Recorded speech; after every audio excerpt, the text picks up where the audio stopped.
HN 이루자가 그동안에 수주했던 프로젝트들이 마진이 너무 적었다는 거죠. 사실상 원가 수준의 수주를 했다는 얘기거든요. 근데 그 회사들이 만약에 HN 이루자를 인수를 한다면 누가 제일 좋아할까 한번 생각해 봤어요. 그랬더니 아무리 생각해 봐도 BOE가 제일 좋아할 것 같더라고요. 왜냐하면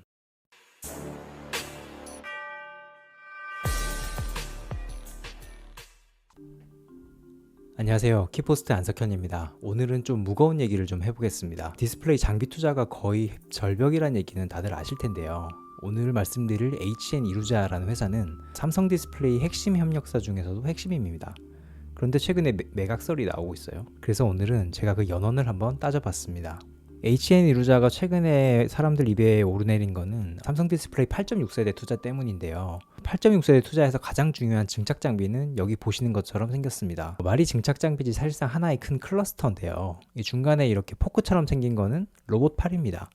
이 로봇 팔이 유리기판, 거대한 유리기판을 들고 각 룸을 오가면서, 그러니까 여기 PT 챔버에 들어갔다가 나왔다가 HAIL 챔버에 들어갔다가 나왔다가 그리고 PT 챔버에 또 다시 들어갔다 나왔다가 뭐 이런 식으로 챔버를 왔다 갔다 하면서 여기서 끝나면 다시 뒤로 넘겨주고, 그럼 여기서 또 레드, 그린, 블루 이렇게 왔다 갔다 하면서 유기물질과 뭐 메탈층을 이렇게 올리는 거거든요. 제가 이렇게 작게 그려놨지만 이렇게 되게 거대한 클러스터입니다. 왜냐하면 8.6세대 유리기판의 긴 변이, 한쪽의 긴 변이 2m를 넘거든요. 그럼 2m가 넘는 유리기판이 이 안을 활개치면서 돌아다니려면 이 챔버의 크기는 최소 2m는 분명히 넘어야 될 거고 한 3, 4m 이상 돼야 될 겁니다.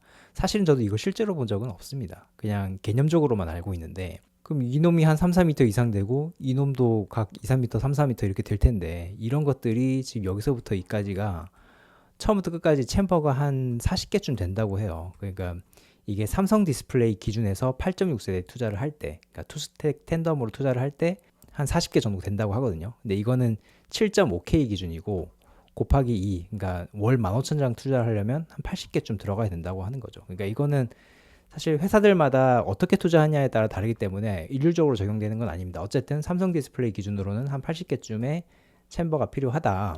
근데 이거를 그러면 자기네들이 직접 만드느냐? 그렇지는 않습니다. 이 증착 장비 자체는 캐논 도키가 공급을 하지만 이 증착 장비에 들어가는 챔버는 HN 이루자, 대명 ENG, AP 시스템, 원익 IPS, ICD 요 정도의 회사들이 만드는 것으로 추정이 되고 있고, 그 중에서 가장 많은 양을 담당하는 회사가 오늘 말씀드릴 HN 이루자입니다. 그래서 이렇게 중요한 역할을 맡았기 때문에 작년 초에 열렸던 삼성 디스플레이 8.6세대 장비 반입식에도 초청을 받았습니다. 가운데 계시는 분이 최주선 삼성 디스플레이 사장, 지금 SDI 대표로 가 계시죠. 그리고 요 왼쪽에서 세 번째 계시는 이분이 HN 이루자 대표님 되십니다. 이렇게 초청받을 정도로 되게 핵심 중에 핵심 협력사인데, 최근에 왜 그러면 매각설이 나오냐를 좀 따져봤는데, 하루 이틀 사이에 이 회사와 모 회사, 그러니까 HN 이루자와 HN 홀딩스의 감사 보고서가 나왔어요. 그래서 제가 실적이랑 다 한번 따져봤는데, 이 회사의 실적은, HN 이루자의 실적은 전형적인 장비 회사의 실적을 거의 그대로 따라가고 있습니다. 매출의 등락이 굉장히 크고요. 최근 2년만 놓고 봤을 때는 매출액 대비 손익이 굉장히 좋지 않습니다. 이게 재작년이고 이게 작년인데, 자 보시면 1년 만에 매출이 3배가 늘었습니다.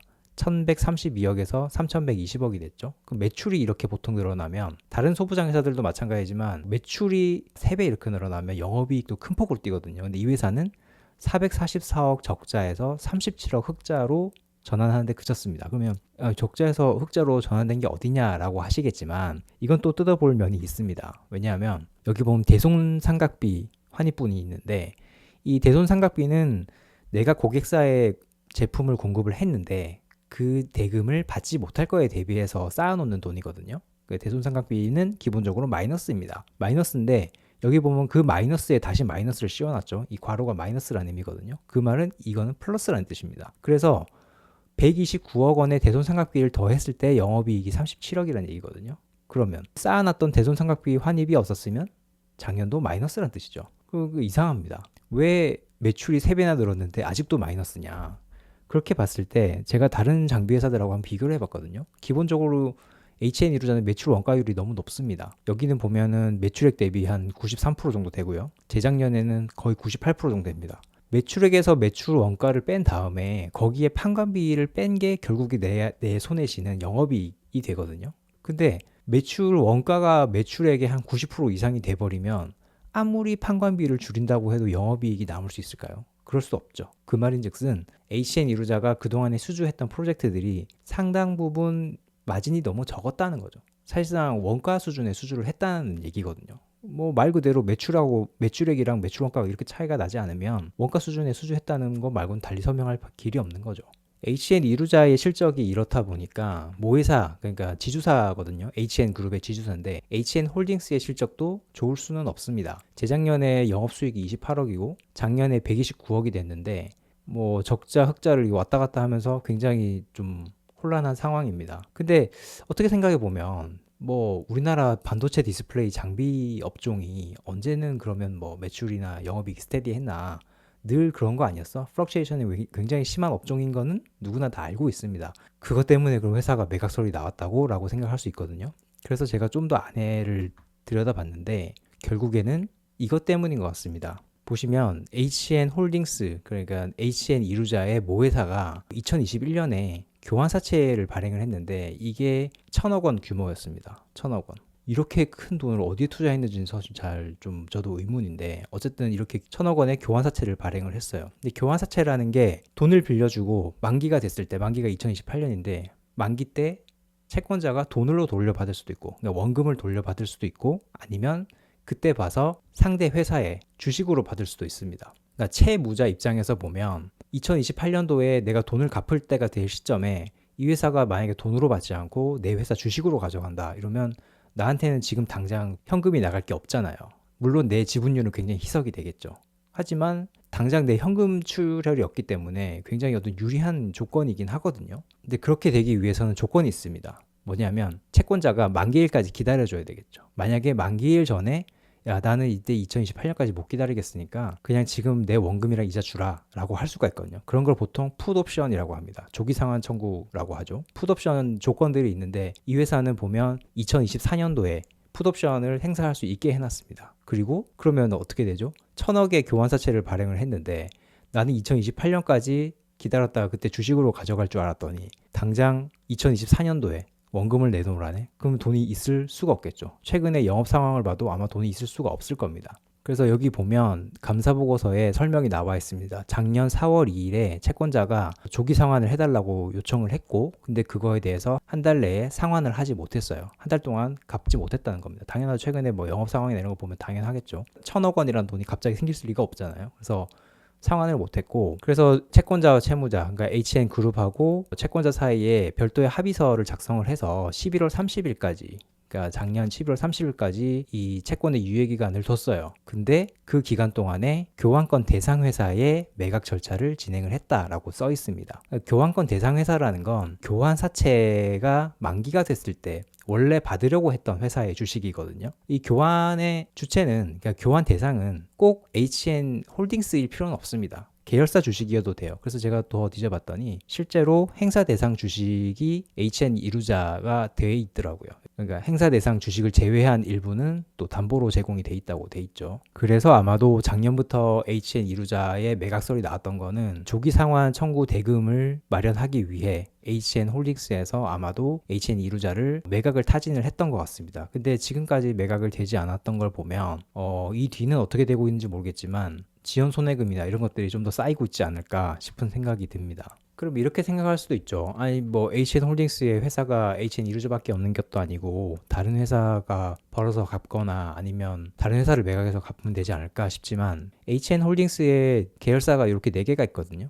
근데 자산 규모나 매출 규모를 보면 사실 다른 회사들에서 벌어서 갚는 거는 불가능하고요. 다른 회사들을 매각해서 갚는 것도 사실상 1,000억 원을 갚을 수는 없습니다. HN 포세카라는 회사는 다 급식 회사거든요. 위탁급식 회사입니다. 여기 포세카 비엔남도 베트남에서 위탁급식 하는 회사입니다. 이 2개는 그래서 안 될 거고, HN 아비즈도 이게 엑스레이 부품 만드는 회사인데 이것도 사실 매출 규모나 뭐 단기순이익이나 이런 것도 보면은 교환사채의 원금을 갚을 정도는 또 안 됩니다. 그래서 제가 봤을 때는 천상 HN 이루자의 매각 작업은 계속 될 것 같은데 문제는 이거죠. 최근에 디스플레이 쪽에 이렇게 투자가 없습니다. 이게 2020년도에 160억 달러로 정점을 찍었다가 쭉 빠져서 지금은 거의 한 절반 수준으로 내려와 있는 상태거든요.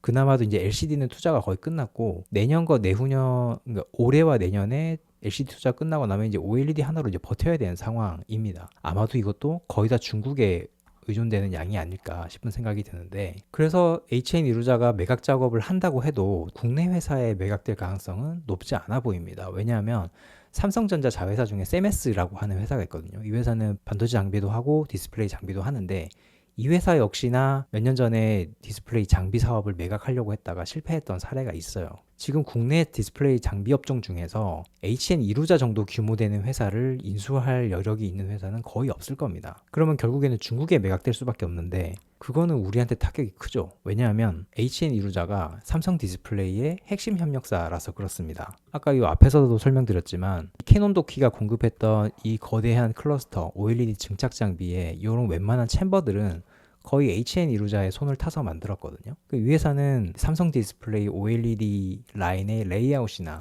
아니면 뭐 독특한 경쟁력 이런 것들을 누구보다 잘 알고 있을 가능성이 높아요. 그렇지 않겠습니까? 아무래도 같이 직접 개발을 하면서 참여를 했고 들어가서 또 직접 설치를 했기 때문에 뭐 제작도 당연히 본인들이 했고요. 그러니까 누구보다 잘 알겠죠.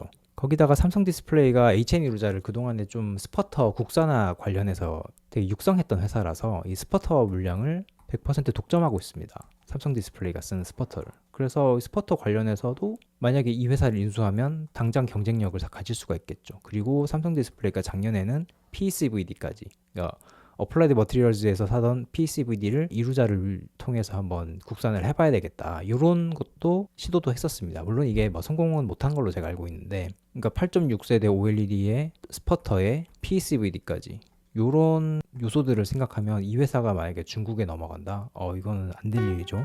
오늘 저는 이 얘기를 정리를 하면서 만약에 HN 이루자가 중국 장비 회사, 중국에는 굉장한 장비 회사들이 많죠, 최근에는. 근데 그 회사들이 만약에 HN 이루자를 인수를 한다면 누가 제일 좋아할까 한번 생각해 봤어요. 그랬더니 아무리 생각해 봐도 BOE가 제일 좋아할 것 같더라고요. 왜냐하면 나중에 거래를 트게 될 텐데, 그러면 그 회사를 통해서 삼성 디스플레이의 어떤 생산 기술이나 많은 영업 기밀들을 알아낼 수 있지 않을까. 음으로 양으로, 뭐 직접 간주해주진 않더라도 음으로 양으로 알 수 있게 되지 않을까, 그런 우려가 들더라고요. 그래서 모쪼록 좋은 해법을 좀 찾았으면 좋겠습니다. 삼성 디스플레이도 뭐 최근에 앞에 놓인 상황이 뭐 쉽지는 않겠지만, 지금 이 시점에서 HN 이루자가 만약에 중국에 매각이 된다? 그러면 국내에 자력으로 버틸 수 있는 디스플레이 장비 회사는 아마 하나도 없을 겁니다. 제 깜냥에서 뭐 어떻게 솔루션을 내놓는 건 불가능할 거고요. 아무래도 정책 당국자나 아니면 디스플레이 업계에 계신 분들이 중지를 좀 모아줬으면 좋겠다는 생각에서 오늘 컨텐츠를 만들어 봤습니다. 오늘 준비한 내용은 여기까지고요. 저는 주말에 안테나 시간에 다시 돌아오겠습니다. 감사합니다.